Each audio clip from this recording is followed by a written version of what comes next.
Bonjour, aujourd'hui, cette vidéo s'adresse à des chrétiens. En été 2005, alors que je priais, j'ai reçu une vision de Dieu, une image. Je voyais une montagne baignée de lumière et plus on montait dans cette montagne, plus la lumière était grande. Comme au pied de la montagne, il y avait un peu de lumière et tout en haut, c'était la lumière très pure, très forte. Et plus on montait, plus c'était pur, saint. Et il y avait plein de monde partout sur cette montagne qui marchait.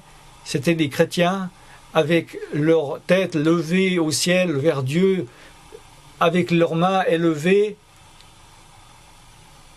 Et chaque fois qu'ils allaient plus loin, ils grandissaient, ils étaient de plus en plus dans la lumière.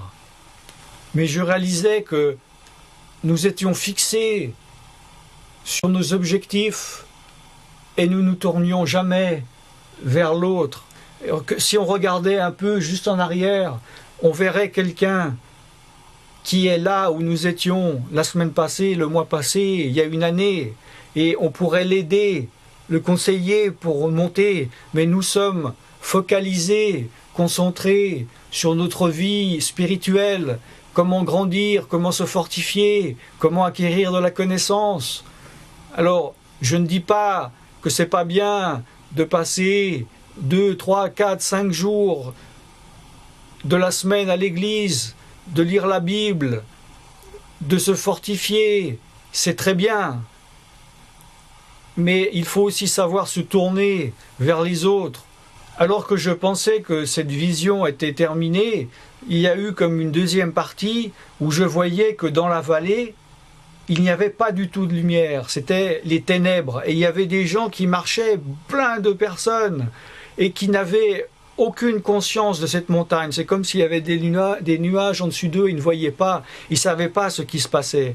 Et les chrétiens étaient heureux sur leur montagne, et personne ne s'intéressait aux gens de la vallée.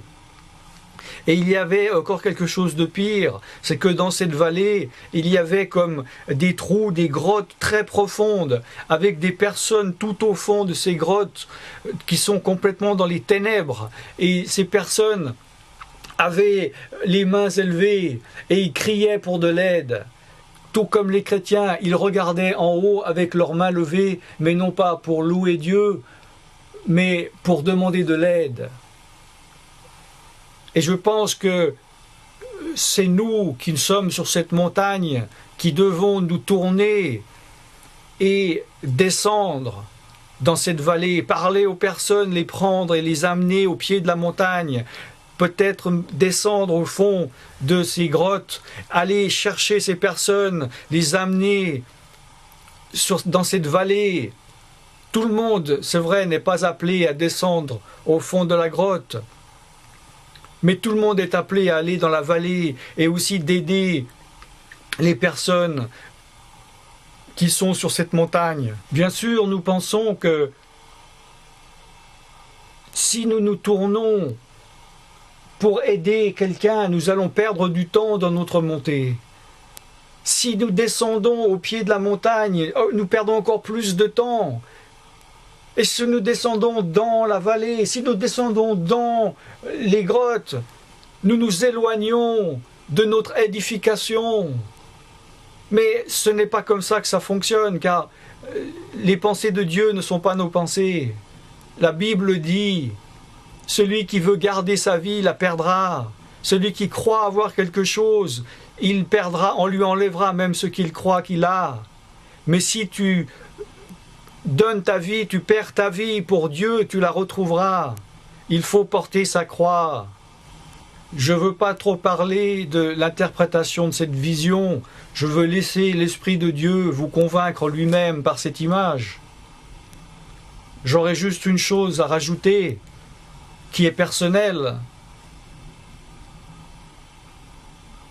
Je n'aimerais pas qu'un jour nous arrivions en haut de cette montagne et que nous soyons devant Jésus le Seigneur et que nous disions « Seigneur, Seigneur, je suis là » et qu'il nous regarde dans les yeux et qu'il nous dise Pourquoi m'appelles-tu Seigneur, Seigneur, et n'as-tu pas fait ce que je t'avais commandé?